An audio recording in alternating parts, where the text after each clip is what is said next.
Assalamualaikum warahmatullahi wabarakatuh. Sebelumnya izin memperkenalkan diri, saya Vidya Sinta Bilqis, NPM 211705109 dari kelas D, program studi S1 Ilmu Komputer. Pada kesempatan kali ini, saya akan membuat video dalam rangka memenuhi tugas teori bahasa dan automata, di mana materi yang akan kita bahas pada hari ini yaitu mengenai NFA epsilon ke konversi NFA epsilon ke NFA. Jadi sebelumnya apa sih NFA epsilon move itu? Nah, jadi NFA epsilon move adalah mesin NFA yang diperbolehkan mengubah state tanpa membaca input. Disebut dengan transisi epsilon. Ini lambangnya kayak gini ya. Bacanya epsilon karena tidak bergantung pada suatu input ketika melakukan transisi. Jadi maksudnya di sini kita bisa lihat di contohnya. Jadi key 0 tanpa membaca input dapat berpindah ke key 1.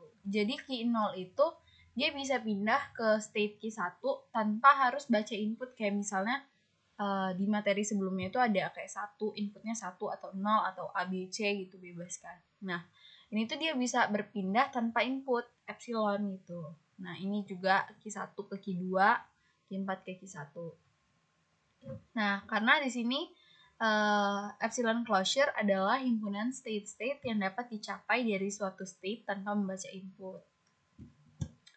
Selanjutnya, langkah untuk konversinya, langkah-langkah untuk konversi dari NFA epsilon ke NFA itu kalian bisa lihat di sini. Yang pertama kita itu harus buat tabel transisi NFA epsilon move semula dulu.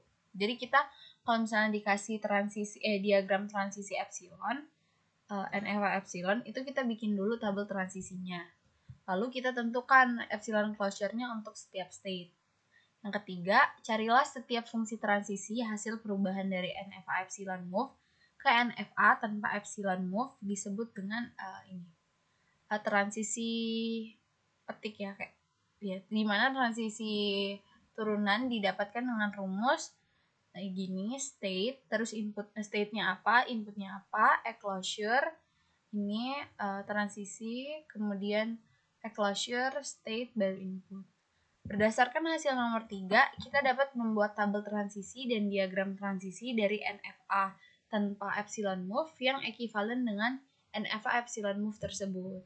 Jadi nanti setelah kita lakukan dengan rumus ini, itu nanti kita buat tabel transisi lagi dan kita nanti bisa bikin diagram transisi di mana ternyata NFA epsilon itu bisa lah ekivalen dengan NFA tanpa epsilon. Nah, yang terakhir itu tentukan state-state akhir, yaitu dengan cara menambahkan state akhir semula ditambah dengan state closure yang menuju ke salah satu dari state akhir semula dalam bahasa. Jadi ini untuk nentuin state finalnya ya, state akhirnya itu kita punya rumus kayak gini, final aksen, terus final gabungan key di mana closure key irisan F dan. Nah, di sini kita langsung aja ke contohnya. Di sini ada contoh diagram transisi dari NFA epsilon. Di sini tandanya kenapa ini NFA epsilon, di sini kalian bisa lihat ya, ada epsilonnya. Jadi key 0 key 1 tanpa memasukkan input apapun dia bisa pindah. Begitu pula key 2 ke key 0. Kan langkah yang pertama, tadi kita tahu bahwa kita harus membuat tabel transisi epsilon dulu kan. Nah, jadi di sini kita buat tabelnya. Kalau misalnya state-nya key 0, terus dia inputnya A, berarti dia akan menuju ke key 0. Sedangkan kalau inputnya B, dia ke himpunan kosong karena dia nggak ada di sini. Begitu pula key 1 dan key 2. Kalau inputnya A, dia himpunan kosong. Kalau inputnya B, dia ke key 2. Terus tahap yang kedua, tadi kita menentukan epsilon closure untuk setiap state-nya. Nah, di sini kita bisa lihat, jadi epsilon closure untuk key 0 itu dirinya sendiri dan yang mengarah kemana. Ini kan key 0, epsilonnya mengarah ke key 1. Berarti dia key 0 dan key 1. Epsilon closure key 0. Nah, epsilon closure untuk key 1 itu hanya dirinya sendiri. Kenapa? Karena key 1 ini tidak mengarah kemana-mana, tidak ada panah yang epsilon. Nah, yang epsilon closure Q2 itu dia Q0, Q1 dan Q2. Kenapa? Karena ini tuh Q2 nih kan dirinya sendiri. Terus ini epsilon, terus ini epsilon lagi. Jadi dia langsung nyambung gitu. Makanya dia Q0, Q1, Q2 epsilon closure-nya. Nah, yang ketiga tadi kita menentukan si transisi aksennya kan. Nah, ini kalian bisa lihat dengan sesuai rumus yang tadi. Jadi Q0 inputnya A. Kan tadi epsilon closure-nya Q0. Nah, di sini kan epsilon closure Q0 dengan input A. Epsilon closure Q0 tadi itu ada Q0 dan Q1. Berarti kan ntar Q0 input A mengarah kemana, Q1 input A mengarah kemana gitu kan. Nah, kita tahu tadi epsilon closure Q0 input A itu ngarahnya ke Q0 kan. Nih. Nah, Q1 input A itu himpunan kosong. Jadi di sini cuma epsilon closure dari Q0 karena Q0 yang ada arahnya gitu. Nah, Q0 ini epsilon closure-nya Q0 dan Q1.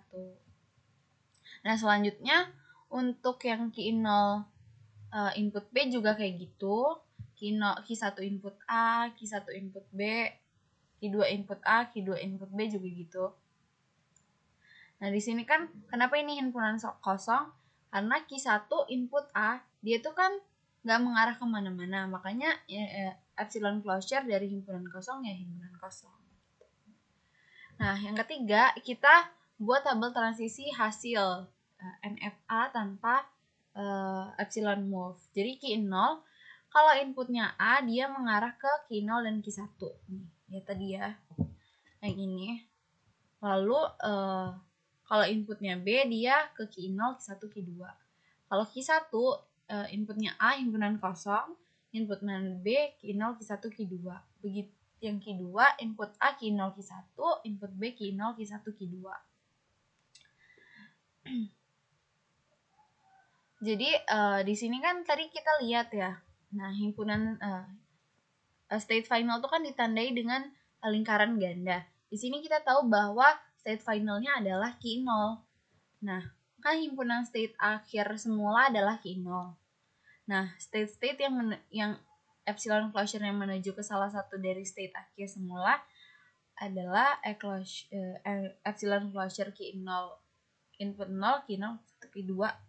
Sehingga state akhir sekarang itu final aksennya Q0, Q2 karena yang beririsan gitu. Nah, jadi di sini kalian bisa lihat diagram transisinya yang tanpa epsilon move sesuai dengan tabel transisi yang udah kita buat tadi. Ya mungkin segitu saja yang dapat saya sampaikan. Kurang lebihnya saya mohon maaf. Kepada Allah saya mohon ampun. Saya akhiri wabillahi taufiq wal hidayah. Wassalamualaikum warahmatullahi wabarakatuh.